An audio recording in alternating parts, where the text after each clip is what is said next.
All right, everybody. Good evening. Hope you guys are doing well on this first evening of official free agency, the first evening of the new league year in the NFL.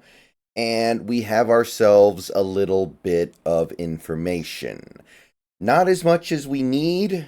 We need a lot more. The Seahawks are withholding quite a bit in terms of contract details. There's a lot of stuff that I want to know and a lot of stuff that I don't yet know. But we did get some clarification on Rayshawn Jenkins's deal with the Seattle Seahawks. So, we got this update from Jeremy Fowler on X here.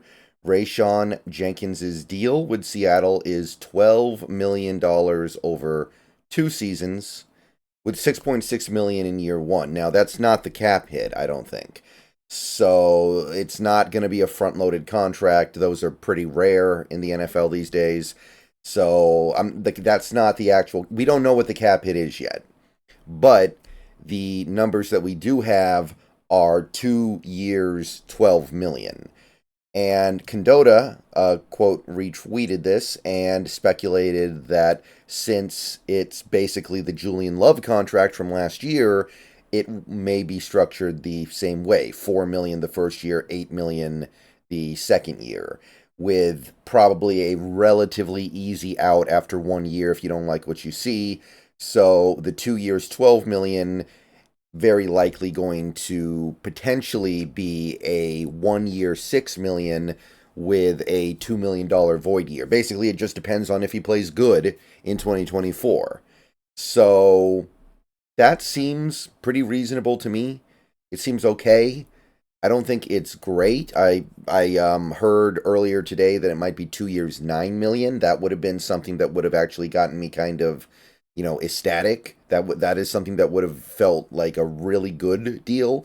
This is fine, but I look at somebody like Jordan Whitehead, who got, I think, 2 years, 10.5, and that's with incentives. The 10.5 is including the incentives he may or may not hit.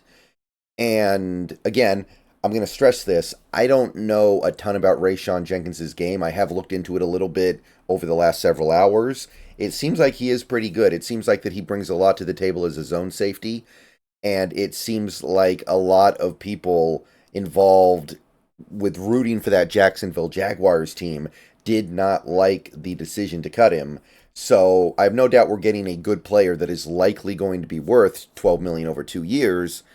But I would have assumed that a guy like Jordan Whitehead would get more. So on that level, I can't exactly be blown away by the bargain we got here, but we have to remember Rayshawn Jenkins does not cost us a compensatory pick because he was cut by Jacksonville. Compensatory picks only come into play when teams let a player go at the natural end of their contract. So you're not having to give up anything in that regard. So that's a pretty big deal. Clearly, the Seattle Seahawks are prioritizing that. I think that's part of the reason why we brought back Darrell Taylor instead of going out and getting a Kyle Van Noy or a Jadeveon Clowney. I think that's why we kept a Miles Adams instead of going after a Brett Urban. These things would have cost picks that we don't want to lose. So I think that's the main reason why we're largely staying in-house. And when we go out of house, when we pick up an outside free agent like Rayshawn, we're trying to keep it to guys who were released or are not going to make enough money to take away a pick. Like, for instance, Nick Harris, his contract is, unless he hits all his incentives, which is unlikely, not going to count for a compensatory pick. George Fant, we're still waiting on his contract details, but he may also be in the same boat.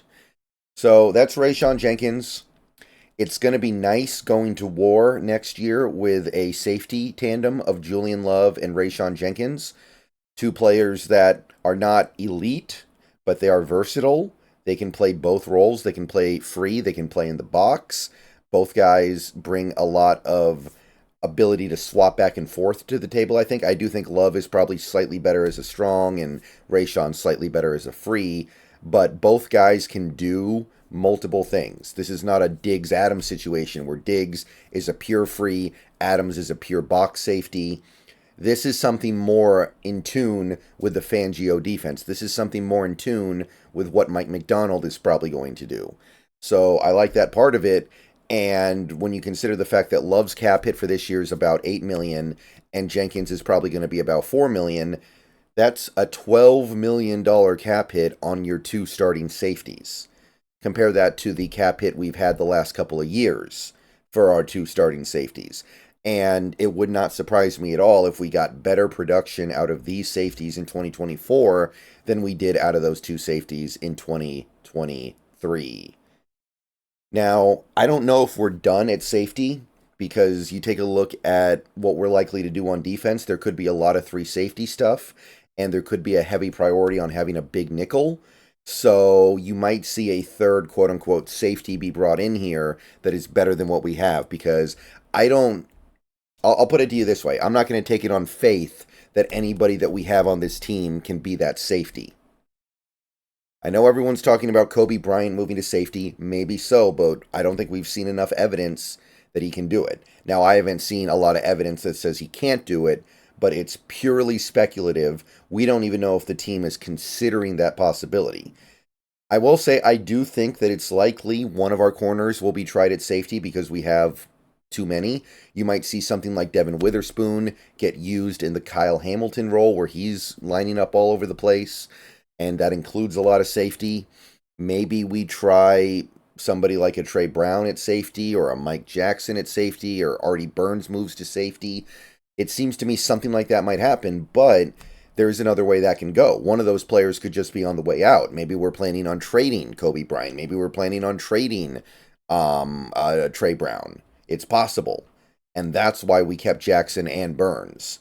Or maybe we're just going to lift the tender on Jackson at some point when we decide that we're good at corner. So I'm not completely convinced that we're doing this in-house. And if we don't, then I think we need one more actually reliable safety. Somebody like a Julian Blackman. Somebody like a Kevon Wallace. Somebody like a Jordan Fuller. Somebody who we know can play the position effectively. So, I don't know if we're done at safety technically, but this is probably your 1-2 at safety for now.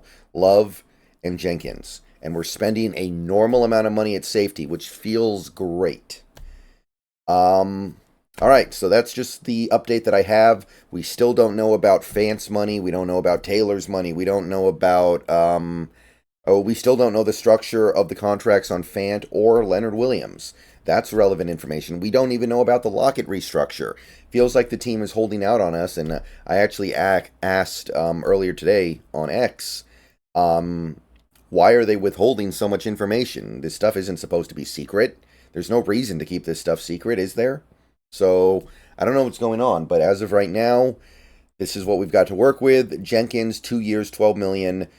Don't know the cap hits, but probably something like $4 million, $8 million, with a relatively painless out after the first year. Okay. Go Hawks. See you guys later. Going to do a wrap-up video in a little bit. Things have really quieted down. Things have really slowed down over the last couple of hours. And there isn't necessarily a ton of massive stuff left going into the last couple of days, but it is going to be, it's going to be worth watching for sure.